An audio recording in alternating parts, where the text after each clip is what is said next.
Welcome back to Audio Freak. This video is going to be about how to bounce your stems to send it to your mix engineer or whatever. Keep it in your records, whatever you want. So first things first, we got these tracks. The audio tracks have no inserts on them. They're all routed to a bus, an auxiliary bus, name, verse, and those are the yellow ones. Those all have the effects. So I'll be naming those buses, and I'll be naming the audio tracks with no inserts. I'll name them as dry, just so it's easier for the mix engineer or yourself later on, like a year or two when you forget about this song.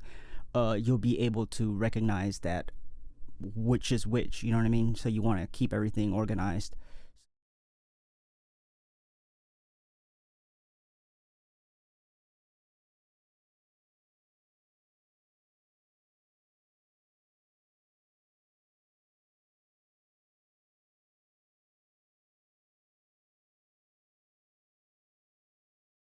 So next you want to highlight all your tracks, file, export, tracks as stems or tracks as files, and then, you know, navigate to where you're gonna put it, and that's it, you know.